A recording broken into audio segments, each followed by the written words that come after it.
此时那白发老者看着楚风，也是满眼金色。他忌惮楚风，只是因为楚风夺得了最强武尊之名，却没想到楚风的结界之术竟强悍至此。众所周知，一心不可二用，顶尖天才都是根据自身天赋，从修武与结界二选其一。七界圣府内，界灵师天才虽多，可多半武者修为较差；至于其他势力天才，则大多修为较强，结界之术则不擅长。如楚风这般全才者，整个浩瀚修武界都是少之又少。而这种天才背后必然也有着强大的势力给予支撑，否则天赋再好，也不可能在短短几十年便成长到这种地步。把东西交出来吧。楚风伸手道。此时白月公子的脸色很不好看，他凝视着楚风，眼中有着明显的不服。明明已经说了，可他似乎并不想把东西交出来。而楚风也是盯着他，楚风表情平静，可目光却十分凌厉。二者对视，白月公子起初气势滔天，可看着楚风那凌厉的目光，他的内心则开始慌乱起来。他也不知为何，竟不敢再与楚风对视，一种莫名的恐惧涌入心头。放心，我不是输不起的人。白月公子将那罗盘丢向了楚风，楚风接过罗盘，却并未立刻给周氏族长，而是对其道：周族长，回到不老峰，我唤醒那宝物之后，此物再物归原主。楚风这样是为了以防万一，毕竟那守护阵法楚风见过了，若是对方不开启，楚风还真就进不去。听闻此话，周氏族长则是有些慌了。楚风公子，那宝物……楚风明白周氏族长的意思，他是担心楚风无法唤醒那宝物，便不将这传家宝归还了。于是楚风道：我知道此物难以唤醒，若我楚风无法唤醒，那是我楚风实力不足，只要你开启守护阵法，让我可以去唤醒即可，无论失败与否，此物我都会归还。听闻此话，周氏族长才放下心来。随后周氏一族的大军便与楚风一同向不老峰的方向行去，而此地众人得知楚风是要去不老峰唤醒那宝物，也是纷纷跟着同行。虽然都知道那宝物几乎无法唤醒，可他们还是想去看看热闹，毕竟他们来这里就是为了看热闹来的。这个热闹结束，有新的热闹可以看，他们自然不愿错过。只是楚风一行人走后，那白月公子回到城内，却是勃然大怒。他妈的，白月公子此时脸色阴沉的吓人，眼中更是充满了不甘。而见他如此，这周围的人也是不敢说话，他们都了解这位白月公子的脾气，生怕稍微说话不周便惹火烧身。但他们不知道的是，白月公子如此愤怒，并不是因为楚风赢了他是生自己的气，觉得自己刚刚与楚风对视，明明是想震慑楚风，结果却是自己被吓到了。他感觉自己很是无能，怎么动这么大的怒？忽然，一位中年男子走了进来，拜见教主大人。见到这名中年男子，在场所有人都是赶忙施以大礼。父亲，您回来了。而白月公子也是赶忙迎上前去，回来有一会了，刚刚外面的事我都见到了。那楚风确实是少见的天才，你败给他不冤，不必如此。白月公子的父亲安慰道。父亲，抱歉，我给你丢人了。白月公子低头道，我儿子如此优秀，有何丢人可言？其父亲问道。可能是我从前霸道惯了，今日就当众败给那楚风，又让他安然离开，确实心中不爽。白月公子道，若是这样，那就更是大可不必如此恼火，因为你这个仇很快就可以报了。其父亲说道。父亲，此话怎讲？白月公子抬头看向其父，双眼都变得明亮起来。他已是预感到可能是有好消息。我已得到消息，那楚风并无什么背景，他只是天赋较好罢了，所以根本无需忌惮于他。而且说来也巧，此次丹道仙宗召我过去，给我们的指示之一就是要除掉这楚风。其父亲说道。除掉这楚风？那是不是只要除掉楚风，我们就可以重见天日了？白月公子问。除掉这楚风，再将不老峰上那件宝物拿到手，丹道仙宗便可以替我们撑腰，让我叫重见天日，我们再也无需隐姓埋名了。你以后也不用再受这种气，可以继续做回那个霸道的少主了。其父亲说道。这可真是太好了。听闻此话，白月公子顿时狂喜，他早就受够了现在这种日子了。只是此时那位白发老者却心生好奇，于是问道。教主大人，为何丹道仙宗要让我们除掉那楚风？楚风与丹道仙宗有何过节吗？这个便不得而知了。总之丹道仙宗让我们做两件事，一个是夺得不老峰上的宝物，第二件事便是除掉这个楚风。那周氏老人已经病重，此消息属实，所以只要那守护阵法开启，我们就可以顺势闯入，此宝可以轻松抢夺。但我没想到的是，刚好那楚风也来到了这里，并且还助力我们登上不老峰，这种好事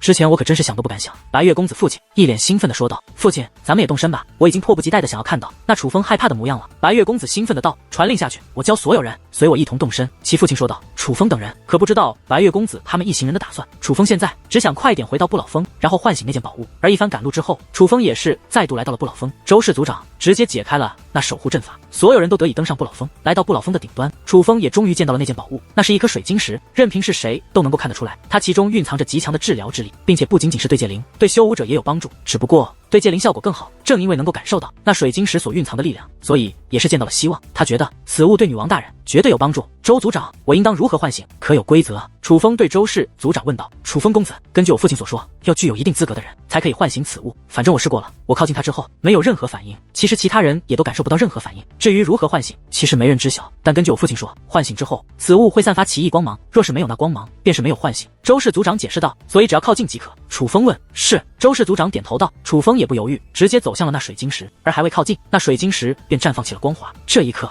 所有人都是大为震惊，尤其是周氏一族的众人，这么多年来不知多少人尝试靠近过此物，但无一例外，此物都没有任何反应。可是现在，那水晶石的确绽放起了光华，并且随着楚风靠近，那光华也是越发明亮。最主要的是，楚风的身上竟也同样散发出了这种光华，就好像是在告诉所有人，这水晶石的光华不是无缘无故的亮起的，而是因为一个人，而这个人正是楚风。这便是真正的天才吗？周至看向楚风，眼神之中竟涌现出了崇拜之色。同为天才，但他感受到了与楚风的差距，正是这巨大的差距，才让他心生佩服。楚风，你怎么做到的？此时，女王大人也是惊喜万分，不由询问起来。我也不知道，我就只是靠近，便如此了。我其实什么都没做。楚风道，哈哈，看来他真是宝物，他一定是感受到了你的不简单，所以觉得你有资格，才会这般。女王大人道，前辈。楚风看向周氏族长，而周氏族长还沉浸在震惊之中，听到楚风呼唤，才反应过来，对，此物归楚风公子所有。周氏族长说道。得到确切回答，楚风也是大喜。可突然，那水晶石飞向高空，最后落入一人手中。定睛一看，不知何时，天际之上出现数道身影。与此同时，一股强大的结界之力更是从天而降，覆盖了整座不老峰。是他们。此时，所有人都是脸色大变。天际之上站着的正是白月公子等人，而为首的乃是白月公子的父亲。那水晶石此时就在他的手中。楚风他们虽不认识白月公子父亲，可却都能感受到白月公子父亲拥有着强大的实力，他乃是圣龙神袍，那可是神袍的最高境界，拥有着堪比半神巅峰的战力。感受到对方的实力，所有人都是脸色铁青，甚至不敢说话，哪怕周氏族长也是不敢开口，毕竟他们不傻，都能察觉到对方来者不善。楚风，你果然厉害，居然能够唤醒这件宝物，我儿子拜给你，倒是不冤。白月公子的父亲看着手中的水晶石，笑得合不拢嘴。本来只是抢夺此物即可，可现在却抢到了被唤醒的宝物。他知道将此物交给丹道仙宗，必然是大功一件，而这都亏了楚风，将它还我。楚风冷冷的道：还你？凭什么？就因为你是最强武尊吗？白月公子父亲冷然一笑。楚风剑眉倒数，若是不还，后果自负。此话一出，一阵刺骨的寒意席卷全场，不仅感觉寒气逼人，更是不寒而栗，因为那是杀意，楚风的杀意。感受此杀意，莫说旁人，就连周氏一族在看楚风都是面露惧色。如此杀意，他们还是第一次在一个小辈身上感受到过。可那白月公子的父亲却是仰天大笑起来，后果自负。楚风，你知道我是谁吗？白月公子的父亲问道。我管你是谁。楚风不耐烦的道。他能感受到那白月公子父亲的实力，但楚风有神鹿以及图腾龙族给予的令牌在身，所以并不畏惧。今日楚风无法杀了他们，但总有一日他们皆要死。楚风，你少在这里装腔作势，真以为你夺得个最强武尊的名头，全天下人就都怕你？我不妨告诉你，我已经知道你是何身份，你不过就是一个没有任何背景的野孩子罢了。白月公子的父亲说道。什么？楚风少侠没有背景的吗？对于此话，所有人都感到意外。他们本以为楚风背景深不可测呢，可是看着白月公子父亲一众人那一副高高在上，完全不将楚风放在眼里的态度，他们好像不是在说谎。尤其是那白发老者，他最开始看到楚风，明显是忌惮的，可是现在他的脸上已是没有了一丝忌惮。这样的转变，更是让人们觉得对方可能没有说谎。难道楚风真的只是一个没有背景之人？想到这里，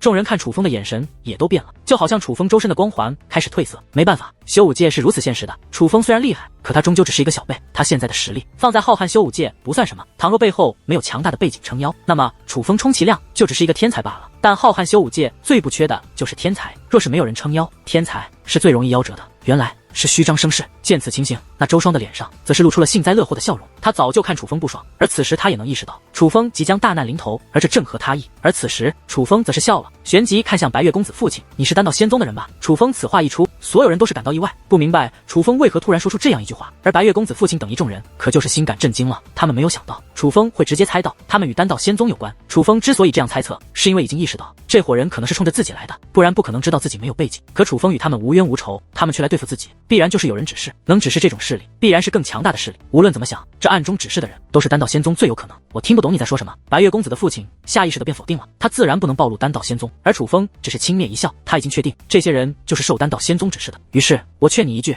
现在回头还有机会，不然等待你们的将是灭门。若是之前听到楚风这样说，白月公子的父亲必然也会被吓到，可已经摸清楚风底细的他，只觉得楚风是在虚张声势。楚风，不得不说你有一套啊，明明无依无靠，却搞得好像背景滔天一般。不过可惜，我可不是那么容易被吓到的人，我现在就让你知道什么叫做现实。随后他意念一动，磅礴的结界之力再度释放而出，化作一道遮天大阵，那是一道攻杀阵法。感受到那攻杀阵法，所有人都是面露惊恐，那阵法的力量足以将他们所有人都全部抹杀。难道说这位要将他们全部赶尽杀绝？不过攻杀阵法形成之后，白月公子的父亲却并未催动阵法力量对他们发动攻势，而是大袖一挥，一道结界大剑从天而降。但那结界大剑同样并未伤害任何人，而是在山峰之上划出了一道沟壑。诸位，你们听好了，我今日来此只是对付这个楚风，你们现在与他划清关系，我保你们安然离开。白月公子父亲此话一出，众人也是明白他的意思，立刻跨过沟壑，全部来到了楚风的对立面。转眼间便只剩下了周氏一族的人。还站在楚风这一边。怎么，周氏一族想与楚风共死？白月公子父亲眯着眼睛看向周氏一族。楚风公子，实在抱歉了，周氏族长是真的怕了，连说话都是暗中传音，而不敢明面来说。且说话间，便跨过了沟壑，走到了楚风的对立面，连族长都动身了。周氏一族众族人也是立刻动身，转眼间便只有几十个人站在楚风这一边，乃是周仪、周志，至于其他人也都是周氏一族的小辈。说来可笑，在生死关头之际，最有勇气的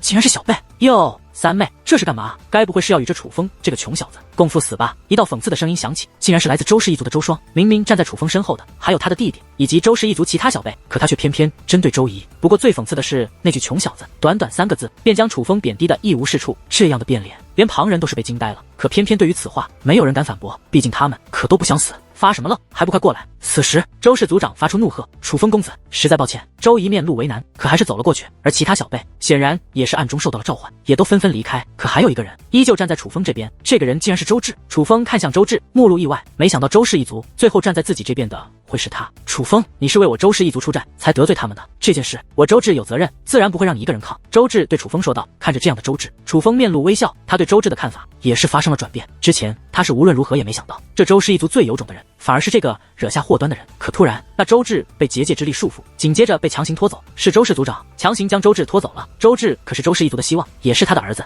他自然不会允许周志就这样死去。而此时沟壑这一边，便只剩下了楚风一人。看着这样落魄的楚风，周双不再掩饰，他那幸灾乐祸的笑容就浮现在那张伪造的脸上，恶心至极。而对于这个结果，白月公子父亲则更是满意。楚风，看到了吗？这就是现实。之前这些人对你尽是阿谀奉承，那是觉得你有背景，可当得知你没有背景之后，没有一个人愿意站在你的身后，哪怕你曾为他们而战。我承认你的天赋不简单，你之天赋当今少有，但是可惜出来混是要讲背景的，你没背景就要认栽。白月公子的父亲洋洋得意，可忽然刺耳的轰鸣在天际之上以及四面八方同时响起，原来是白月公子父亲布置的阵法尽数崩裂开来。紧接着4道身影站在了楚风身前，看到这4位，所有人都是脸色大变，包括楚风也是满眼的意外，因为这4位乃是在整个图腾天河都声名赫赫的存在，乃是图腾9道中的龙9道长、龙8道长、龙7道长以及龙6道长。楚风小友，抱歉，我们来晚了。龙9道长对楚风说道，不仅语气柔和，更是带有歉意。见此一幕，众人皆是目瞪口呆，尤其是那周仪，此时更是脸色铁青，就跟吃了1万只苍蝇一样，简直想死。不是说楚风没有背景吗？不是楚风是一个野孩子，是个穷小子吗？怎么现在竟有图腾9道为楚风撑腰，并且态度还如此客气？图腾9道是何身份？是何存在？那可是在图腾天河，连图腾龙族都要给他们几分薄面的顶尖人物啊！可要说最害怕的，却还是白月公子父亲他们一行人。就连白月公子的父亲都傻眼了，他也完全没想到楚风会有图腾9道为其撑腰。就在此时，龙6道长对着虚空一抓，下一刻，天际之上的白月公子以及其父亲，还有白发老者等一众强者，全部失去御空之力，如同一片沙袋，狠狠地摔在了地上。你们说出来混要讲背景，那我倒要问问，你们是何背景？龙6道长问。我们。白月公子父亲还想解释，可忽然一股强大的威压从天而降，那趴在地上的所有人都是被碾压致死，包括身为圣龙神袍的白月公子父亲。不用说了，反正都是一群小瘪三。龙6道长轻蔑一笑，在众人眼中不敢得罪的圣龙神袍，在他眼中不过一个垃圾。眼见着那些人顷刻之间便被龙6道长所解决，众人算是亲眼见识到了何为人外有人，天外有天。而龙9道长将目光环视众人，且开口道：“刚刚好像有人说楚风小友是穷小子，谁说的？我若没记错，是你吧？”此话一出，那周双顿时面如死灰，因为龙9道长的目光最终落在了他的身上。然而他还来不及求饶，一股强大的力量便将他从人群之中拖了出去，越过沟壑，直接跪在了楚风面前。不是他想跪，是那束缚他的力量逼迫着他跪。贱人，你算个什么东西？楚风小友，岂是你能侮辱的？你是吃过雄心豹子胆吗？龙9道长冷声问道。正是他将这周双从人群中拖出来的，而周双已是瑟瑟发抖，吓得连话都说不出来。忽然有人跪在地上，乃是周氏族长。大人，小女笨拙，不善言谈，但他刚刚的话绝非此意，还请大人饶他一命啊！周氏族长满面悲伤为周双求情，可龙9道长没有一丝动容，脸上只浮现出一抹冷笑。刚刚楚风小友被那群瘪三欺压的时候，不见你们说半句求情的话，现在倒是敢求情了。你是觉得我不如那群瘪三，所以你有开口求情的资格，还是觉得我们心善，会因为你的跪地求饶就忘记了你们对先前楚风小友的不敬？龙9道长冷声问道。他此话一出，周氏族长也是哑口无言。好，说得好，这老道之前本女王看他不爽，但现在顺眼多了。女王大人则是一脸的高兴，因为换作是他，也绝对不会给这周氏一族一丝颜面，他们不配。楚风也知道这个道理，所以他也没有为周氏一族求情的打算。就这样看着，眼见着大事不妙，那周仪也是扑通一声跪在地上，但他很聪明，没有对这4位道长求饶，而是看向楚风。楚风公子，我知道我周氏一族有不对的地方，可是你妈个蛋！然而他话未说完，龙9道长便怒斥一声，紧接着那龙8道长也是开口，还有心替别人求情，怎么想的？你们配吗？他话音刚落，龙7道长也是讽刺一笑，可能这群蠢东西都还没意识到他们今日都要死呢。什么？此话一出，那周氏一族众人皆是大为震惊，无尽的恐惧蔓延全族，都要死。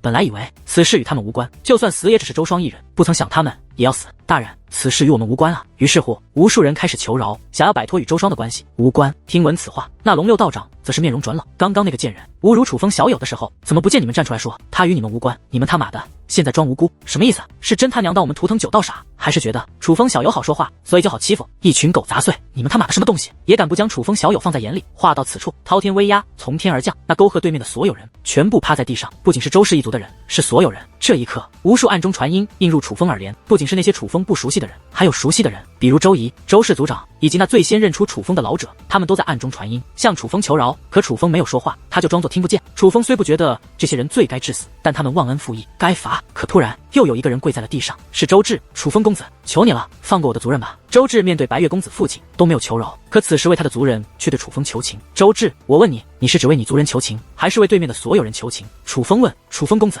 人有贪生怕死之心，你就放过他们吧。周志说话时是低着头的，他似乎也觉得他不该求情。楚风没有再直接回答，但却将周志拽了起来，旋即看向对面的众人，你们记住了，今日你们能活，全因周志。楚风此话刚刚说完，那恐怖的威压便消散开来。龙六道长还真是有眼力，当察觉到楚风不想杀人后，他也便就此罢手，就仿佛楚风是他的主人一般，他需言听计从。多谢楚风大人饶命，多谢龙六大人，多谢。这一刻，无数道谢的声音接连响起，甚至还有人感激的大声哀嚎，流下悔恨的眼泪。可很少有人感谢周志。现实，这就是现实。这些人只畏惧强者，却不会记住那个真正救了他们的人。你们听好了，楚风小友乃是我图腾九道的好友，若是敢有人对他不敬，便是对我图腾九道不敬；若有人敢找楚风小友麻烦，那便是找我图腾九道麻烦。不管他是谁，我图腾九道绝不放过。龙六道长说话间，不仅声音震耳，更是目露凶光。而听到这番话，所有人都是吓得低下了头。如果说之前他们还会猜测图腾九道为何会保楚风，那他们现在不用猜测了。图腾九道早就声名赫赫，关于他们，图腾天河的人可谓无人不知。虽说他们的实力并不相近，可他们却是真正的亲如手足，并且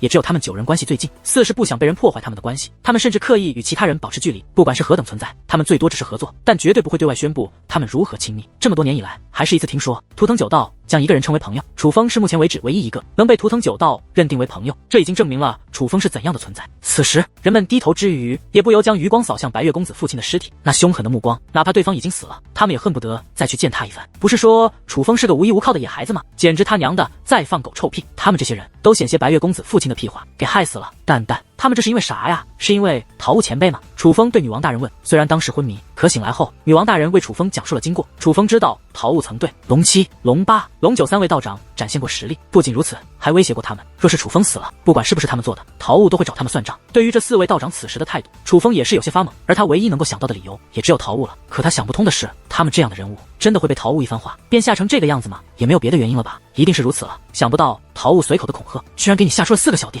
还是如此厉害的小弟，真是不错啊！若能再见到桃物，可要好好感谢他一番。女王大人越想越高兴，可谓笑得合不拢嘴。就在此时，龙六道长大袖一挥，不仅将那件已被唤醒的水晶石捡了起来，更是将白月公子以及其父亲所有人的宝物收了起来，包括本源都收了起来。楚风小友，龙六道长将他收集的所有东西都递给了楚风，多谢前辈。楚风还是施以义礼，但对于这些好处，楚风也并未拒绝。本源可以给蛋蛋用，宝物可以自己用，楚风没有拒绝的理由。诸位前辈，请稍等我一下。楚风将宝物收起之后，发现那水晶石可以转移到界灵空间，于是赶忙将其转移到界灵空间，同时自己也是进入界灵空间。蛋蛋，楚风看向蛋蛋，在感受那水晶石的力量，竟突然有些紧张。他能感觉到这水晶石的力量很强，但不确定对女王大人会有多少帮助，因为女王大人的伤真的很严重，严重到本不该被医治的地步。楚风，就让本女王感受一下这个被你唤醒的石头到底厉不厉害。女王大人笑着道，而楚风也不犹豫，催动之下，水晶石4分5裂，随后化作气焰涌入女王大人，没有任何停留，瞬息便与女王大人相融。相融之后，光芒闪烁，女王大人气焰开始化作实体。当光芒消散之际，女王大人的身体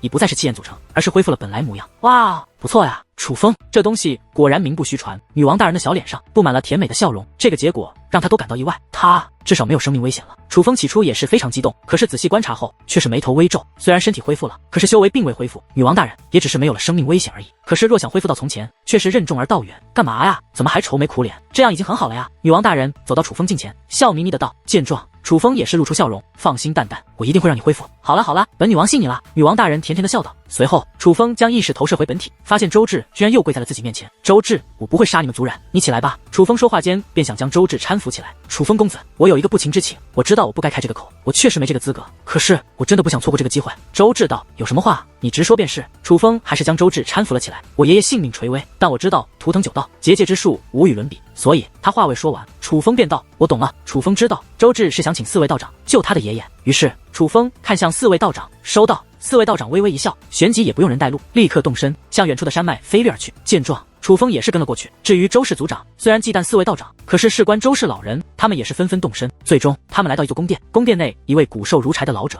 躺在一座阵法之中，不用介绍，此人必然便是周氏老人了。龙六道长直接出手诊断病情，可是很快便摇了摇头：“楚风小友，不是我不帮忙，这周氏老人的病情太严重，我们也是无能为力。”龙六道长对楚风说道。而龙七、龙八、龙九根本都没有出手，他们知道，若是龙六出手都不行，他们出手也没用。听闻此话，周氏族长以及周芷等人皆是低下了头，连龙六道长都这样说了，他们知道周氏老人的确活不成了，辛苦了。楚风说完此话，他也是走向周氏老人。虽然深知自己实力不足，可楚风还是想试一试，哪怕只有一丝希望呢。毕竟说起来，若不是周氏老人，楚风也不可能得到那水晶石。只是查探之后，楚风却是眉头紧皱，周氏老人的确病情极重，并且大限将至，撑不了几日了。可在此时，楚风体内涌现出强大力量，开始源源不断的涌入周氏老人体内。见此一幕，所有人都是神色大变，哪怕4位道长也不例外，因为在那力量的涌入下，周氏老人正在恢复生机。众人不解之际，楚风自己也同样不解，他根本没有散发出任何力量，那不过是个表面现象，并且楚风能够察觉到，这力量表面看是他体内释放，实际上是周氏老人的手段。小友，此时一道暗中传音映入楚风耳帘，那正是来自眼前的周氏老人。周氏老人仍是昏睡状态，可那暗中传音却正是来自他。前辈，难道说您没病？楚风问道。这么快便反应过来了，老夫的确没病，老夫只是装病罢了，想看一看老夫不在的时候有哪些人窥探我这不老峰上的宝物，也想看看我这群后人有怎样的表现。现在老夫的目的都已达到，但不想让人知道老夫是装病，就干脆借小友之手让老夫醒来吧。为了报答小友这个恩情，老夫会给予小友一定回报。周氏老人道。前辈，我想知道那块水晶石前辈是从何所得？楚风以暗中传音问道。你是说那块生命水晶？周氏老人问。是。楚风道。这还是他第一次得知那件宝物的名字。楚风之前询问过周姨，可哪怕他们周氏一族都不知道那宝物叫什么名字。周氏老人从未对外宣布过那颗水晶的名字，只说它是一件世间罕有的宝物。小友是要救治何人？明明已唤醒了一块生命水晶，难道还不够吗？周氏老人问。晚辈还需要更多。楚风道。你还需要多少？周氏老人问。无法确定，起码也要100块。楚风判断，若有足够的生命水晶，是能够让女王大人恢复的，但必须是足够数量的生命水晶才行。他现在的确无法确定这个数量。100块。听到这个数量，周氏老人的语气也是变得有些惊讶，旋即笑道：楚风小友，这不是救人，而是要让人起死回生啊！前辈，能否告知晚辈，这生命水晶从何所得？楚风问。那个地方可不简单，你让老夫考虑一下。周氏老人这道暗中传音说完，楚风体内释放的力量也是开始停止。实际上，那本来就是周氏老人自己的手段，他本就没病，故意伪造成楚风将他治好的假象，而他的手段，哪怕龙六道长都看不穿，足以说明周氏老人的强大。难怪由他镇守之时，那生命水晶无人敢夺。很快，周氏老人醒来，父亲、爷爷。此时，周氏族长以及周姨、周芷还有周双则是一拥而上，他们都能看出周氏老人已经无碍了，这简直就是奇迹。小友，是你救了老夫。周氏老人则是一脸感激地看向楚风。噗，这老头真能装。女王大人忍不住发出笑声，他与楚风共享视听，哪怕周氏老人先前是暗中传音，可他的话女王大人也是听得清楚。但这件事也就只有楚风、女王大人、周氏老人清楚，外人都真的觉得是楚风救了周氏老人，就连4位道长对楚风都刮目相看，连他们都无能为力的病情，楚风竟转眼间就让其痊愈，这是何等手段啊！这位小友，老夫这病情本无药可医，你是如何救了老夫？周氏老人还假模假样的询问起来。我之前得到过一件宝物，宝物化作一些治疗之力融于我体内，本来是抱着试试心态，不曾想对前辈有效。楚风也是聪明人，随便找了个理由解释了一下。而楚风能够唤醒那生命水晶，已是证明了他的厉害之处，人们对他的话也是毫不怀疑。周氏老人借机要好好感谢一下楚风，便将所有人都赶了出去，只留楚风一人。其挥手之间便布置一道结界，封锁住了宫殿。看着那结界，楚风内心震撼，周氏老人的实力比他预想的还强，就连外面的龙六道长也是眉头紧锁。早就听闻周氏老人深藏不露，不曾想真的强大至此。还好刚刚没有屠灭周氏一族，不然这老头可能不会放过我们啊。龙六道长对3位兄弟暗中感慨。六哥，这周氏老人是何境界？3人暗中问道。我们9人之中，除了大哥与2哥之外，恐怕3哥与他交手都没有胜算。龙六道长此话一出，龙七、龙八、龙九也皆是目露惊叹，他们的大哥与2哥是何实力？他们是清楚的，那2位的结界之术，可是在整个浩瀚修武界都最顶端的存在之一，只有那2位才有胜算的话，由此可见这周氏老人的实力水平。楚风小友，可否将那罗盘还给老夫？别看卖相不咋样，但真的是我周氏的传家宝。宫殿内，周氏老人笑着道：晚辈看得出此物是稀世珍宝。楚风笑了笑，他的确是看出来了，并且之前因为周氏一族的态度，楚风还真就想着将此物占为己有的。但是对楚风而言，那生命水晶才更重要，那东西可以医治女王大人。而很显然，周氏老人知道生命水晶从何处可寻，于是便将罗盘归还，去这里找。周氏老人说话间，将一张地图递给了楚风。楚风打开卷轴，发现上面标注的地方竟在血脉天河，这个也带着吧。不然那位大人可能不会见你。周氏老人说话间，又将一把断剑递给了楚风。楚风看得出来，那不是寻常的剑，是一件结界宝物，但此剑断裂，如今其实已经无用了。多谢前辈。楚风接过此物，表示感谢。老夫提醒小友一句，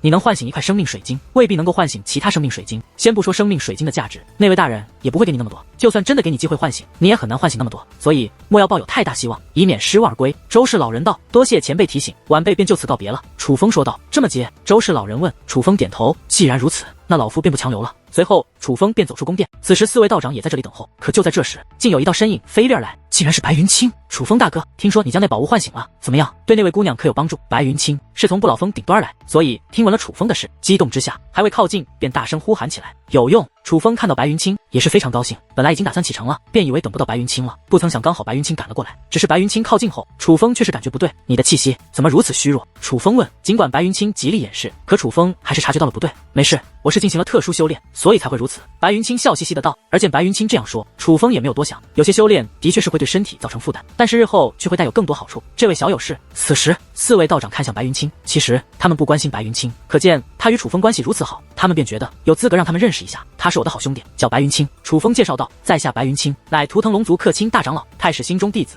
拜见4位道长。白云清也是自我介绍道，虽不知缘由，但他已是知道4位道长为楚风撑腰的事情，他也是发自内心感激这4位道长的，真是英雄出少年啊！太史心中真是藏得够深的。4位道长笑着道，旋即看向楚风，楚风小友，接下来要去哪里？刚好我们兄弟4人无事，不知可否方便同行？我要去血脉天河。4位前辈要同行？楚风反问道。这4位道长若真要与自己同行，楚风倒觉得是一件好事，毕竟龙七与龙六道长可都是真龙界灵师啊，并且他们都这样说了，就是明摆着想保护自己，这种好事岂能错过？血脉天河好久没去了，刚好还想去瞧瞧呢。若是楚风小友不介意，就让我们4个随楚风小友一同上路吧。4位道长道。当然不介意。楚风笑道，而白云清同样笑得合不拢嘴。随后，楚风、白云清以及4位道长便一同向血脉天河的方向飞掠而去，而周氏老人则是将周氏族人叫到一起，除了周芷之外，所有人都是受到了惩罚，尤其是周双的惩罚最重，几乎此生此世都无法被周氏一族重用，将沦落为边缘人士。至于周芷，虽没得到惩罚，却也没有得到赏赐，毕竟他输了传家宝也是事实。周氏老人雷厉风行，宣布惩罚之后，便宣布闭关。虽然周氏老人闭关，可是周氏一族众人对于他的惩罚却不敢怠慢，纷纷去自我惩罚去了。唯有周芷无事，他便回到了不老峰最高的山峰之上，看着那原本摆放水晶石的位置，如今空空如也，他的内心感慨万分。楚风让他见识到了他与真正天才的差距。可就在此时，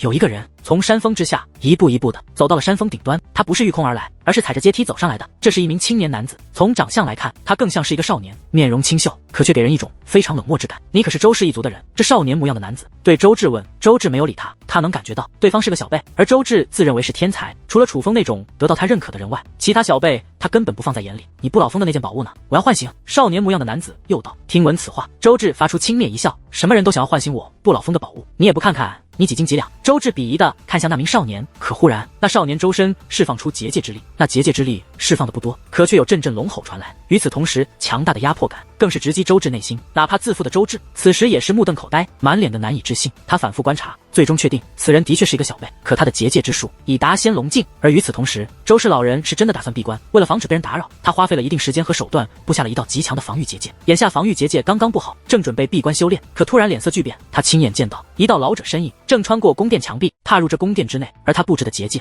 对于此人而言毫无作用。那是一位身穿白衣的老者，虽然面容苍老，可却仙风道骨，宛如仙人临世。周氏老人原本目露提防，可看清那位老者容貌之后，顿时神色复杂，随后竟施以跪拜大礼，拜见大人。果真是你！谁能想到大名鼎鼎的周氏狂尊会改头换面，隐居于此地？那白衣老者笑道：大人，您是特意来寻我的？周氏老人问：我要做一件大事，你回来帮我吧。白衣老者道：我已厌倦争斗，当年离开之前已经与大人说过的，还请大人。周氏老者明显是想拒绝，可话未说完，那白衣老者便发话了：当年一战，你周氏一脉的确损失惨重，这件事我都记得。话到此处，白发老者看向不老峰顶峰的方向，我看了一下，如今你周氏也是有些人才的，若没猜错，那个山峰之上的小鬼是你孙子吧？听闻此话，周氏老人也是将目光投向不老峰顶峰，这才注意到不老峰顶峰之上不仅有他的孙子周芷，还有一个少年模样的小辈，而那个少年所散发出的结界之力竟然是仙龙境，仙龙神袍堪比七品半神。这一幕让周氏老人也是十分震惊，因为他能确定那位的确是一个小辈，一个小辈拥有这样的结界之术，这足以证明这名小辈的可怕。这样的小辈虽然浩瀚修武界不止一个，在七界圣府还有一位，但是这位却是突然出现的。当今浩瀚修武界应该少有人知道这位的存在。大人，难道说传闻是真的。周氏老人看向白衣老者，目光复杂。白衣老者笑了笑，没有回答他的问题，而是手掌摊开，数道宛如萤火虫般的虫子飞掠而出。但这虫子不仅闪烁光芒，更是蕴藏着极为强大的结界之力。圣之界灵虫，大人您真的寻得此物？周氏老人感觉难以置信。身为界灵师，哪怕是他也一直觉得此物乃是传说之中，并不存在。不仅寻到了，还寻到了很多。你这个孙子天赋不错，有着圣之界灵虫，我可以让你孙子突飞猛进，重现你周氏荣光。白发老者此话一出，周氏老人也是有些心动了。他知道这圣之界灵虫代表着什么，于是白衣老者继续道：另外，只有这次完成之后，我许你退隐山林，过你想过的悠闲日子。属下愿为大人赴汤蹈火。周氏老人大理姿态依旧，可此时却显臣服之姿。见此情形，白衣老者的脸上才露出满意笑容，走上前去，将周氏老人搀扶而起。起来吧，这一次是真正的大干一场，你周氏将青史留名。白衣老者道：大人，您想做什么？周氏老人问。这个不急，回头与你详说。白衣老者笑了笑，旋即再度看向不老峰的方向。生命水晶石真的被人唤醒了？白衣老者问。是一个叫做楚风的小辈。周氏老人问。可知是何来历？白衣老者问。无法确定是何来历，但有传闻他好像来自祖武天河，前段时间还夺得了图腾龙族举办的最强武尊，修武天赋也非常了得。周氏老者道。图腾龙族举办的活动小打小闹罢了。白衣老者轻蔑一笑，似乎图腾龙族在他眼中也并不怎么样，不过能够唤醒生命水晶，倒是说明他的天赋不简单。白衣老者补充道。大人要将他招入麾下吗？周氏老人问。不急，看他后续成长再说，现在的话还不够格，因为神之时代最不缺的就不是天才，毕竟仙海鱼族连那等层次的天才都出现了。白衣老者叹道。是啊，神之时代还真是有些吓人，这么多天才接连出现。周氏老人也叹道。越是这样才越是有趣，这些先留给你孙子修炼用，至于后面的事你等我消息吧。白发老者将那圣之界灵虫丢给周氏老人，随后御空而起。与此同时，那不老峰顶端的少年也是不见了。周志看着突然不见的少年，脸上金色更浓，直到周氏老人出现在其身旁。爷爷，您不是闭关了吗？周志问。恐怕无法闭关了。周氏老人道。爷爷，那您看到那个人了吗？他真的与我一样也是小辈吗？周志问。虽不是少年，但的确是小辈。周氏老人道。真的是小辈吗？一个小辈，结界之术竟真的达到了这种地步。周志听到周氏老人的话后，更是感觉无比震惊，那可不是寻常的小辈。周氏老人道。爷爷，您认识他？他究竟是谁啊？周志问。他意识到那位可能是一位非常利奥德的存在，他既然出现，很快将会名扬天下，那个时候你自然会知道他是谁。周氏老人道。而此时虚空之上，白发老者则是带着那名少年御空而起，穿过了世界束缚，来到了浩瀚星空之中。天儿，现在想去哪里修炼？白衣老者对那少年问。我想去太古星海。少年道。太古星海，为何不去太古界海？白衣老者问。您不觉得太古星海更有趣吗？少年问。那个丫头可不好对付啊。白衣老者道。就是这样，我才想去。少年道。听闻此话，白衣老者露出满意的笑容，随后大袖一挥，竟有一只宛如凤凰一般的巨鸟浮现，一老一少二人踩在这凤凰巨鸟，向浩瀚修武界的深处飞掠而去。此时楚风一行人已是进入了远古传送阵之中，正通过远古传送阵的力量快速的赶路，向血脉天河的方向行去。楚风大哥，四位前辈，您听闻太古星海那件事了吗？忽然白云清道。太古星海那里发生什么事了吗？四位道长同时问道。哈哈，想不到四位前辈也不知道啊，那看来我是得到了第一手消息呢。白云清得意的笑了起来。什么消息？这么激动？楚风问。楚风大哥，发生不得了的大事了，我也是听我师叔说起的，目前还未传开，但很快便会传遍整个浩瀚修武界。此事若是传开，恐怕整个浩瀚修武界的所有顶尖天才都是要睡不着了。白云清道。神秘兮兮的，到底什么事？楚风问。楚风大哥，你听闻过太古三海吗？白云清问。没有。楚风摇了摇头。太古三海分别是太古界海、太古星海以及太古沙海，传闻他们是源自于太古时期的试炼之地，被誉为浩瀚修武界最危险的3片海域，因为只要能够征服那片海域，便可以将其名字留在入海口的石碑之上，所以太古三海也是整个浩瀚修武界的所有小辈想要征服的地方。白云清道。然后呢？楚风问。之前3片海域无人可以征服，所以人们觉得传闻可能是假的，直到一个人的出现，他征服了太古界海，将其名字刻在了入海口的石碑上面，而这个人你一定听过。白云清道。谁啊？楚风问。他便是被誉为整个浩瀚修武界有史以来最强天才的界染青大人。白云清道。听到这个名字，楚风感觉自己的血液都流动得更快了。界染青楚风岂会不知？楚风大哥，你不会连界染青大人都不知道吧？白云清问。知道。楚风道。见楚风这样说，白云清才松了一口气。我就说嘛，你身为天才界灵师，怎么可能没听过界染青大人的名字？你继续说。楚风道。界染青大人小辈之时便曾挑战过3海，但哪怕是强大如他，也只是征服了太古界海，至于太古星海以及太古沙海，连他也是无法征服。可是现在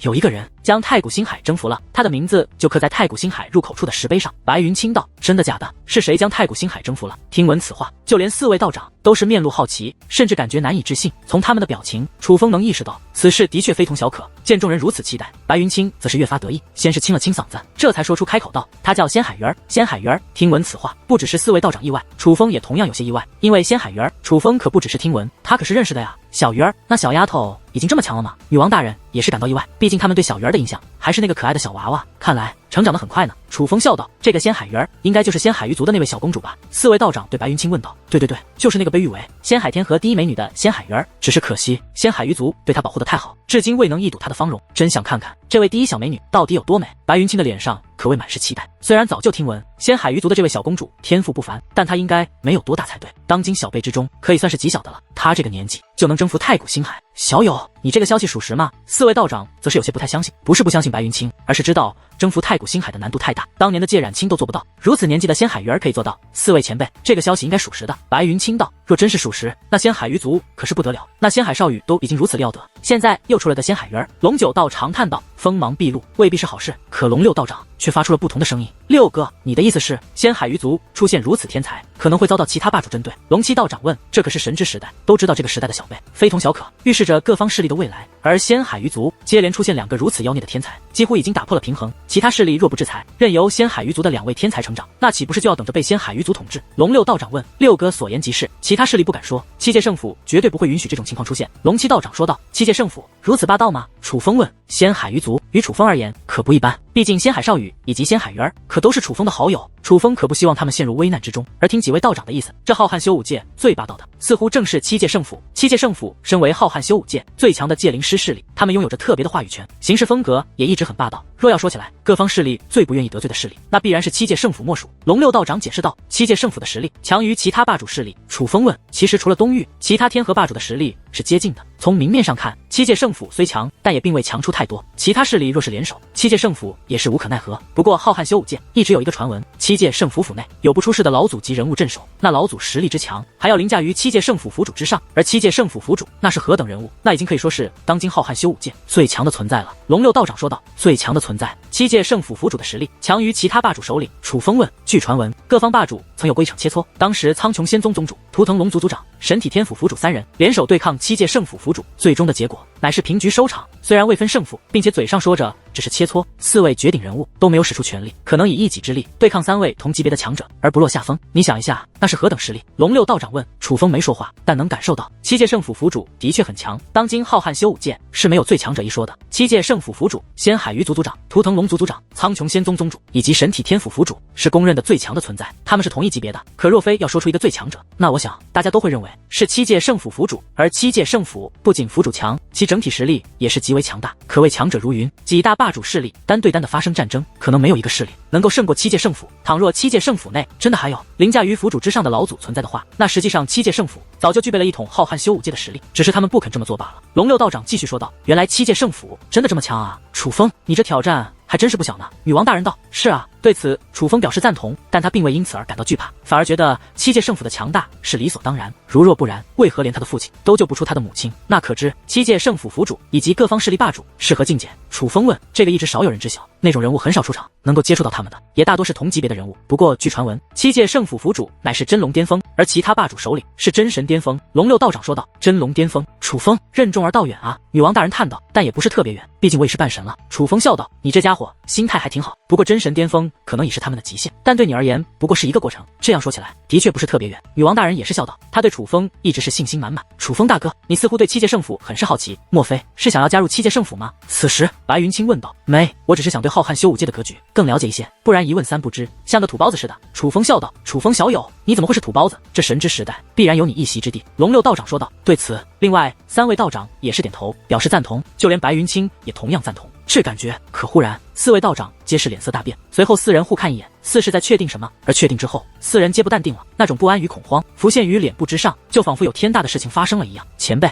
怎么了？楚风察觉到这4位的表情变化，不由问道。楚风小友，发生了一些事，不能与你同行了。龙六道长说道。话罢，龙六道长取出一件宝物，那宝物蕴藏着极强的结界之力，楚风一眼就看出那是可以破开传送隧道，脱离此地的宝物，一定是有大事发生，否则他们不会如此着急。前辈，有我能帮到的地方吗？楚风问道。虽然已经知道4位道长帮自己可能是碍于桃物的威胁，可不管怎么说，他们帮了自己乃是事实。楚风觉得自己欠了他们一个人情，若是有需要他的地方，他也是义不容辞。楚风小友，这件事你帮不了，另外我提醒你，小心丹道仙宗。不老峰的那些人的确是受丹道仙宗指使，就是要对付你的，只是他们也没想到，刚好在不老峰遇到了你，而那些人不过是丹道仙宗的棋子之一。丹道仙宗心狠手辣，绝不会因为他们的死便就此罢手，多半还会继续对付你。我劝你以后行事还是低调一点，最好改头换面，不要再以真名行走于浩瀚修武界。龙六道长说道：“多谢前辈提醒，我会注意。”楚风点头道：“六哥。”此时，其他3位同时开口，是在催促龙六道长。楚风小友，希望还有机会再见。话罢，龙六道长便使用那宝物，光芒涌动间，已破开传送隧道，与另外3位道长强行脱离了传送阵法。楚风大哥，龙六道长的话怎么听着不妙啊？好像生离死别了似的。白云清对楚风问道：“他们应该是遇到了极大的麻烦。”楚风猜测道：“楚风大哥，其实我一直好奇，这4位道长为何帮你？你们之间有何渊源？”白云清好奇地问道：“之前在一处遗迹内与他们遇到过，算是结下了善缘吧？”楚风道：“就只是如此。”白云清问：“楚风道，那他们一定是看中了楚风大哥的潜力，知道楚风大哥日后必成大器，因为据我所知，图腾九道可不是乐于助人的人。”白云清道：“他之所以好奇，就是因为听闻过图腾九道的行事风格，除非特别原因，否则他还真是想不到图腾九道为何会为楚风出头，而他现在能想到的，就只有图腾九道看中了楚风的潜力了。毕竟楚风的天赋，他是见识过的。楚风的确有着可以打动任何人的资本。楚风大哥，那你与丹道仙宗之前有何过节？为何刚刚图腾九道说是丹道仙宗要对付你？”白云清又问。虽然白云清知道，在古界的时候，楚风得罪了丹道仙宗的，但若是古界的恩怨，丹道仙宗对付楚风，显然不会这么迅速。况且古界发生那样的事，正常人应该会觉得楚风已经死了才对，所以只有一种可能，那就是楚风之前就已经与丹道仙宗有了恩怨。你知道贾令仪吗？楚风对白云清问。贾令仪，那不是丹道仙宗宗主的小女儿吗？当年也是一位名震图腾天河的天才，被视为丹道仙宗未来的接班人。楚风大哥，你怎么问起他？白云清话到此处，忽然想起了什么，不由道：“你该不会是得罪了他吧？”“不是我得罪了他，而是他得罪了我。”楚风道：“楚风大哥，你若是与贾承英为敌，倒还好说，毕竟他再厉害也只是个小辈。可是贾令仪可就难办了，他在丹道仙宗是一位分量较重的人物，权力也是很大。”白云清道：“此人我必杀，谁护他我杀谁。”楚风语气平静，可却表达了自己的态度。“我懂了，看来是有着过不去的仇怨。既然如此，那干就完了。丹道仙宗算个屁，现在他们是牛，但迟早被咱们踩在脚下。楚风大哥，我挺你。”白云清说道。“好兄弟。”对于白云清的力挺，楚风也是感到高兴，毕竟丹道仙宗不是寻常势力，得知楚风与这种势力为死敌，一般人对楚风都会避而远之，毕竟楚风还如此弱小。可是白云清却说出了这样的话，并且楚风能感觉到，白云清绝对不只是说说这么简单。白云清让楚风见识到了什么叫做人不可貌相。毕竟初见白云清的时候，白云清给楚风的印象挺令人厌恶的，但没想到当走进他的内心之后，他竟然可以做到如此的义气。“楚风大哥，那我们要不要隐藏伪装一下？”白云清问道。“我有一些原因不能进行伪装面容，但是可以隐藏身形，你伪装一下吧。”楚风道。“楚风大哥不伪装，那我也不伪装了。”白云清笑道，大有一副共患难的架势。4位道长脱离传送阵法之后，本身处于浩瀚星空之中，但是他们快速飞掠，也是很快来到了距离他们较近的一座世界内。他们准备重新进入远古传送阵，只不过这一次的目的地则是另外一个地方。只是踏入传送阵之前，龙六道长却取出了一个卷轴，那卷轴蕴藏着极为强大的阵法力量，而在那上面写着4个字：九道天照。六哥，难道你看到这个卷轴？龙七、龙八、龙九3位道长皆是神色变化。我们此行生死难料，不如送楚风一个人情吧。毕竟在古界的时候，我们选择了袖手旁观，总感觉有些愧疚。龙六道长说道。六哥，你是有着九道天照的使用权的，你想怎么用都可以。另外，我觉得楚风那小子能够从古界活着出来，说明他不仅天赋异禀，且是有大气运之人。这神之时代必然有他的一席之地。虽然我们9兄弟从不与人结交，但楚风这个善缘，我觉得可以结下。龙七道长说道。对，七哥说的对，我也赞同，我也赞同。龙八与龙九2位道长也是说道。既然如此，那我便是用了，相信几位大哥得知原委，也不会怪罪我们。说起来，这还是我们图腾九道第2次使用九道天照，距离上一次使用已经过去那么久了。龙六道长感慨道。那就更要用了，毕竟我们此行凶多吉少。临行之前再看一下我们这九道天照，覆盖整个图腾天河的景象。其他3位道长说道。好。龙六道长说话间便将那古老的卷轴打开，而那卷轴竟是空白状态，随后取出一支特殊的毛笔，他催动结界之力，那毛笔之上竟浮现阵法之力，并且是非常厉害的阵法之力。随后龙六道长卷轴上面写上了几个大字：楚风乃我图腾九道之友，敢动楚风者便是动我图腾九道，无论是谁定不轻饶。紧接着龙六道长收起毛笔，随后将结界之力融入那卷轴之中，卷轴化作结界之力，瞬息消失不见。而此时4位道长则是同时抬头看向夜空，大概过了半炷香的时间，星空之中突然光芒普照，紧接着遮天蔽日的大字于星空之中浮现，比星光还要耀眼得多。几乎图腾天河的大部分世界之人都能够看到这行大字。那是什么？是图腾九道的手段吗？面对突然浮现虚空的字体，图腾天河各方世界的人马都大为震惊，他们能看得出来，那是极为强大的阵法之力，但很多人根本不知道这代表着什么。是九道天照，图腾九道居然使用了九道天照，但也有个别的老一辈的人认出了这个手段。而当认出这个手段之后，他们无疑不是面露凝重。他们都知道九道天照代表着什么。上次一使用九道天照的时候，还是图腾九道向图腾天河一个庞然大物宣战，而最终的结果便是那个庞然大物被彻底根除。图腾九道也是一战成名，甚至正是因为那一战，图腾九道得到了7届圣府的青睐，连7届圣府都对他们发出邀请。而如今九道天照再度使用，却是因为楚风。所有人都明白，这不是开玩笑。于图腾九道而言，楚风真的非常重要。只是相比于看热闹的人，却有一些人不淡定了。就比如丹道仙宗之内的贾成英以及贾成雄，图腾九道要保楚风，他竟有图腾九道撑腰。只是楚风不是已经死了吗？难道他还活着？贾成英以及贾成雄都觉得楚风已经死在了古界之内。不仅那种情况，楚风不可能活着才对。不过除了他们之外，丹道仙宗的深处，一座极为漂亮的宫殿之内，却有一名女子也抬头注视着这一幕。这名女子有着几分姿色，气质超然，容貌也是较为年轻，可是她的眼眸却仿佛经历了无尽沧桑，而看着虚空之上浮现的字体，她的目光也是较为复杂，居然找到了图腾九道为其撑腰。宋洛乙，你这个孙子有些本事吗？女子说道。看着那九道天照化作的字体，这名女子也是若有所思，眼中有着不安与忌惮。可没过多久，一个老妇人踏入宫殿内，老奴拜见令尹大人。老妇人进来之后便施以一礼，原来这名女子便是丹道仙宗宗主之女贾令仪，也是当年害楚风奶奶的罪魁祸首。江婆，你怎么回来了？贾令仪问。这个江婆明明被他派出去了，这个时候回来，必然是发生了一些事情。令尹大人，白灵教教主的命珠碎了。江婆说话间，手掌摊开，那正是一颗碎裂的命珠。看来他是失败了。贾令仪看了一眼那命珠，更加若有所思。白灵教教主的命珠破碎没多久，图腾九道便发出了九道天照。搞不好图腾九道一直在贴身保护那楚风，而那白灵教教主就是被图腾九道所杀。而那白灵教教主并非是嘴硬之人，因此老奴猜测图腾九道已经知道了是我丹道仙宗指示的，所以才释放出了这九道天照。江婆分析道。贾令仪没有立刻说话，而是双眼微眯，分析眼前局势。片刻后，七嘴角竟扬起一抹笑容。令尹大人，您眼见着如此不妙的情况下，贾令仪却忽然笑了，这让江婆也是感到不解。知道了我丹道仙宗做的，还放出九道天照，就是吓唬我们。但图腾九道的风格完全没必要如此，所以若真是如此，这反而是一个好的消息。贾令仪道。令尹大人，此话怎讲？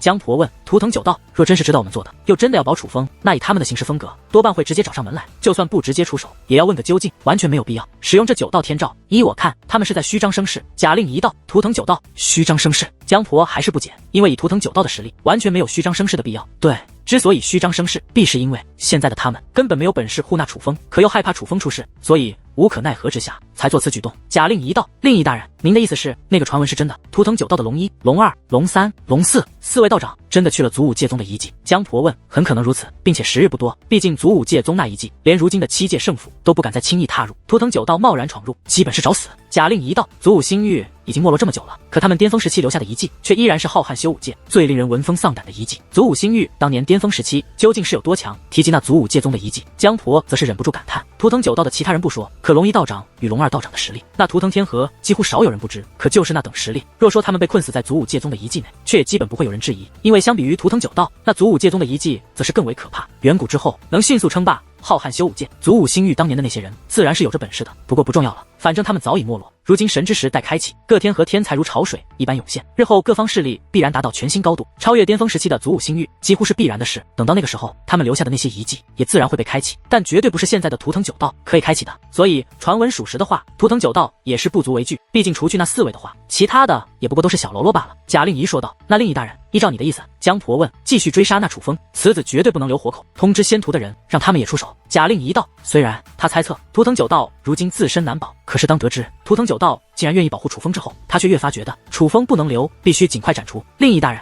可倘若图腾九道的那几位没去祖武界宗的遗迹，他们如今安然无恙呢？江婆则是有些担忧。江婆，那你说我们若不追杀那楚风，那楚风是否会放过我？若那楚风仍要找我丹道仙宗的麻烦，图腾九道是否会袖手旁观？贾令仪问。想到这里，江婆也是非常头疼。他丹道仙宗倒是不弱，可却不想与图腾九道交手。事已至此，我们已经无路可退。另外告诉你，那件事已经快要开始了，只要此事成功，图腾九道也是不足为惧。贾令仪又道。令仪大人，那件事真的要开始了？听闻此话，江婆则是赶忙问道。但此事可绝对不能外传，不然后果如何？你是知晓的。贾令仪道。老奴知道。此时江婆的脸上竟露出了激动的笑容，她知道那件事情若能成功，将代表着什么。那楚风的事，老奴这就去办。江婆说话间便要退下，可贾令仪却忽然开口道。等一下，传令下去，若是可以，若能活捉便尽量活捉，若不能活捉也尽量留其全尸。按照贾成英他们说，那楚风有些特别，我倒是要看看他体内到底蕴藏着怎样的力量。贾令仪道。那若是不能活捉，也不能留其全尸呢？江婆问。那便直接杀，总之若有会将其斩除，绝不可放过。贾令仪道。遵命。江婆立刻离去，而贾令仪则是再度抬头望向天空上，那9道天照化作的浮于星空之上的一行字。此时他的脸上已经没有了之前的忌惮与不安，反而嘴角扬起了一抹讽刺的笑容。楚风与白云清在传送隧道之内，不知外面的事，尤其是当他们离开图腾天河之后，更是不会知道9道天照的事。经过一段颇为漫长的赶路之后，楚风与白云清终于来到了血脉天河。因为血脉天河是如今9道天河中最为混乱的一道天河，所以楚风与白云清在走出传送阵之前，就已经用隐藏阵法隐藏了身形。毕竟血脉天河可谓是一处法外之地，这里不仅藏龙卧虎，更是危险重重，乃是恶人的聚集之地。楚风与白云清按照周氏老人给予的地图，最终来到了一座山脉之中。这片山脉位于荒漠之中，山脉外黄沙四起，山脉中也同样狂风大作。虽然山脉很大，可莫说一棵树，连一棵草都没有，光秃秃的山脉，寸草不生，让楚风他们的视野变得极为的宽阔。也正因视野宽阔，他们此时来到目的地后，则是有些茫然，他们什么都没有发现，哪怕使用各自的观察手段，也是什么都发现不了，这可如何是好？而反复确认地图之后，这里就是周氏老人让他们所来的地方。楚风大哥，那周氏老人不会耍你吧？这里明明什么都没有啊！白云清产生了怀疑，他应该没有必要耍我们才对。楚风道，可忽然，楚风二人身前的空间撕裂开来，紧接着一只结界大手浮现，向楚风二人抓了过来。那乃是真龙界灵师的手段，楚风二人根本避无可避，立刻被那结界大手抓住，随后拖入了那空间之内。而此时，楚风与白云清发现，眼前的画面竟然发生了变化。他们仿佛还是身处在刚刚所在的位置，只是脚下的山脉不再是光秃秃的，反而遍布树木，还有诸多河流，而山脉四周也同样不再是黄沙四起的荒漠，反而是被绿色的青草所覆盖。只不过此时，在楚风与白云清身前，却是出现了2名女子。这2名女子皆是中年模样，不仅如此，她们的长相竟也是一模一样，但唯一的区别是，一个身穿黑色长裙，有着一头雪白长发，而另外一个则是身穿白色长裙，有着一头黑色长发。不用多想，那将他们抓进来的结界之力，必然是出自2人之一。而当楚风的目光扫向女子腰间，顿时内心一震，他们2人腰间皆是挂着一道相同的令牌，那令牌上面赫然写着4个大字：七界圣府。七界圣府，楚风是真的没有想到对方会是七界圣府的人，难道说生命水晶实际上是由七界圣府掌控的？枪！而还不待楚风与白云清说话，2道结界长剑便悬浮在了楚风与白云清的面门之前。是何人让你们来到这里的？白发女子率先开口，杀机四溢，显然他们提防心极重，回答稍有不慎，便会直接对楚风2人下杀手。这种情况，楚风也是不敢大意，直接将周氏老人给他的那把断剑取出。看到那把断剑，2名中年女子皆是有些意外，随后探手一抓，将断剑抓到近前，仔细打量起来，似是确认了此剑乃是真品，于是对楚风问：此剑从何得来？是周氏老人让我们来的，此剑也是他给我的。楚风如实说道。周氏老人？难道说是？2名女子互看一眼，似乎又确认了一些事情。他叫你们来此是为何事？白发女子又问。只是此时的她不仅没有了杀意，连语气都是变得柔和了许多，与先前相比，简直是判若两人。我需要生命水晶。楚风道。生命水晶？皇尊大人怎么连这种事都说了？此时黑发女子开口，她认真打量着楚风，似是想要在楚风身上寻得出更多线索。你叫什么名字？与你口中的周氏老人是何关系？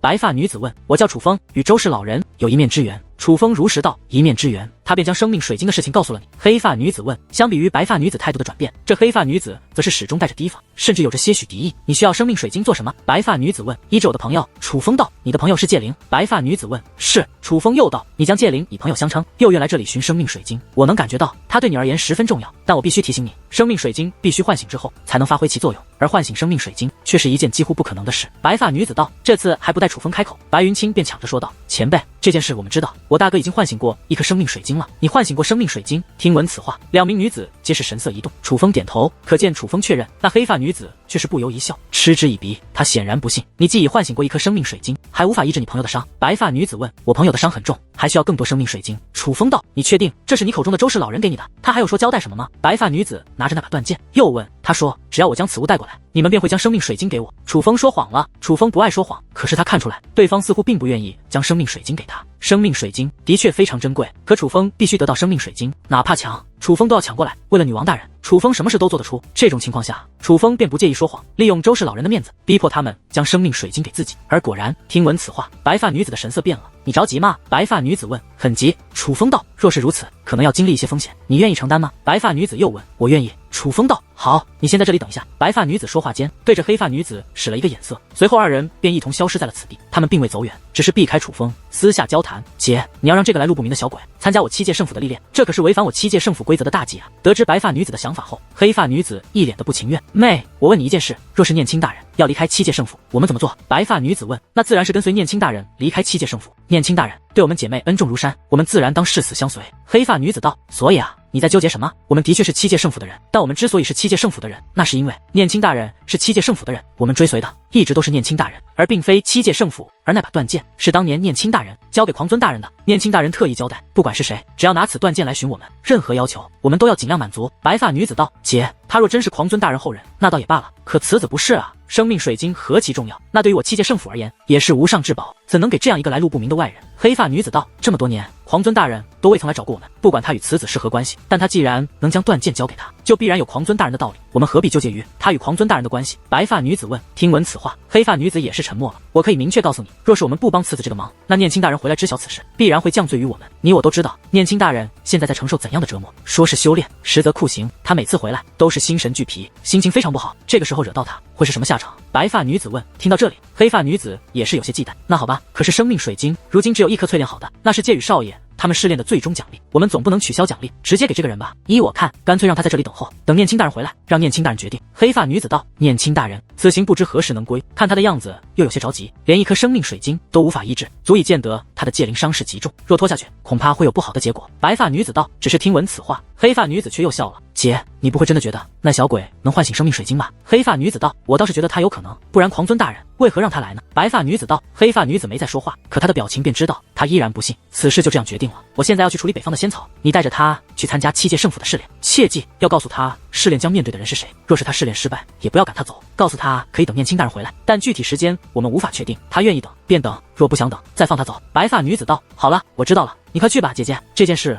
我会处理好。黑发女子道。白发女子点了点头，便御空而起，消失在此地。而黑发女子则是回到了楚风与白云清所在的地方。你们跟我来吧。说话间，他便为楚风与白云清引路，穿过茫茫山脉与草原，浮现于眼前的乃是一片巨大的浮空城池。在这等着，他将楚风与白云清放到广场之上，便直接离开。片刻后，来了一名老妇人。你们两个是为生命水晶而来？老妇人问。是。楚风与白云清一同应道。生命水晶要接受历练，那历练会有生命危险，你们确定吗？老妇人问。怎么还要接受历练？白云清有些别不高兴，他本以为凭借周氏老人的面子可以直接拿到生命水晶，而楚风则是点头确定。他已经意识到生命水晶不容易拿到，眼下既然给了机会，楚风就必须把握。既然如此，随我来吧。随后，这位老妇人又带着楚风与白云清离开这座城池，带入了一片丛林之中。这丛林之内，无论是树木还是花草，都是可以用来修炼的宝物。虽然力量不是特别强，但奈何数量十分巨大。而到达丛林深处之后，楚风与白云清发现前方出现了一些身影，他们都是小辈，身着统一长袍，腰间的令牌皆是说明了他们的身份。那些全部都是七界圣府的小辈，而在那些小辈所在的身前，有着一座山峰，山峰中间有着一道巨大的石门。看到远处的这样一幕，原本有些不高兴的白云清则是变得兴奋起来。所以他们也是要接受历练吗？我们要与七界圣府的小辈一同历练。他之所以兴奋，就是因为将有与七界圣府小辈比较的机会。你怎么好像很兴奋？楚风看向白云清。楚风大哥，你不兴奋吗？我们可是要与七界圣府的小辈一同接受试炼，他们可是代表着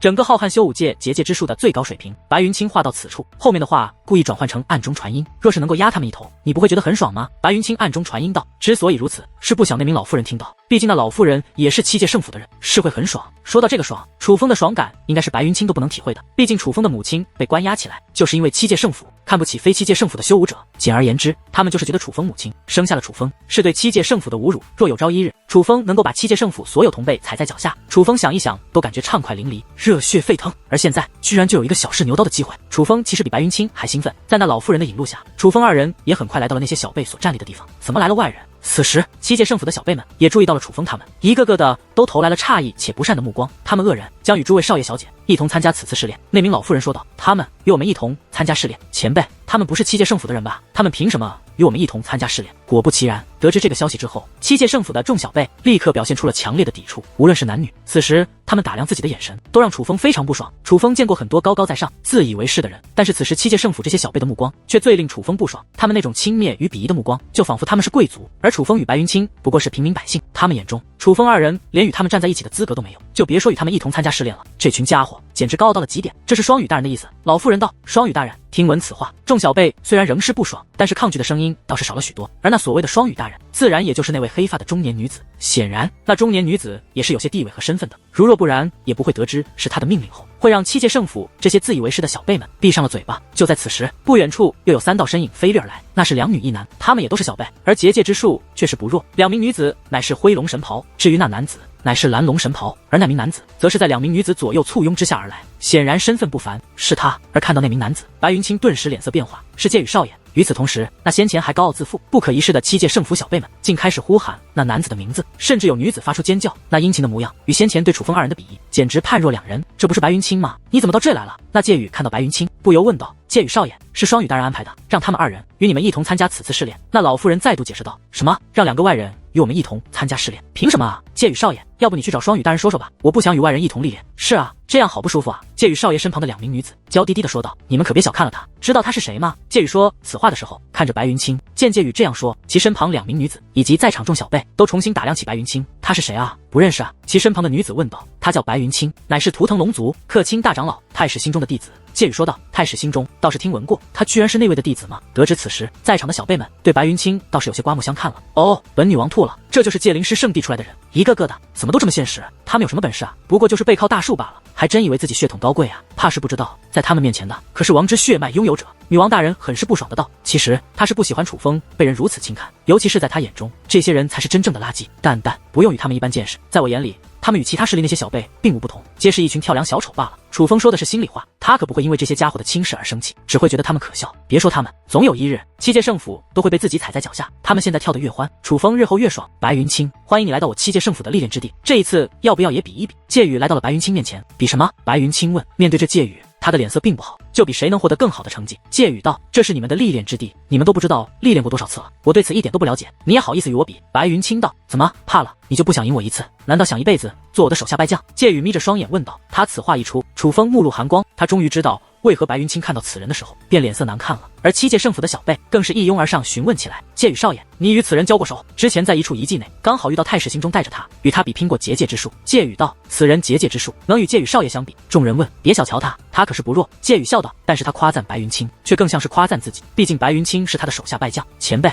这试炼什么时候开始？白云清似乎不太想搭理介宇，不由看向那位老妇人，急什么？时辰到了，自然开启。老妇人虽然给予了回答，但态度却并不友善，显然她也是意识到这介宇不喜欢白云清，所以才会这般。白云清，这个东西我可一直留着呢，你不想赢回去吗？就在此时，那介宇拿出一物，那竟是一个小孩子佩戴的长命锁，这是很普通的长命锁，不是任何宝物。可是看到此物，白云清的眼神立马就变了。你想怎么比？白云清问。看来你还记得此物，这样别说我欺负你，咱们就此次试炼的成绩，你若是不如我，我也不要你任何东西，但你若是能强过我，我就将它还给你，可好？介宇道：好，这是你说的。白云清立刻应下，而见白云清应下，那介宇的嘴角扬起一抹阴谋得逞般的笑容。可就在此时，楚风却是忽然开口：这样比没意思，你是谁？介宇问。这是我大哥楚风。白云清道：你大哥？他也是太史心中弟子。介宇问。不是，他是认的大哥。白云清道：你叫楚风是吧？你刚刚说这么比没意思，那你可有意思的比法？介宇对楚风问。你们两个比有什么意思？不如我们组队，我与白云清一队，你们七界圣府的人一队，咱们比总成绩。楚风道。听闻此话，介宇没有应，他心中也是有些没底，因为白云清的实力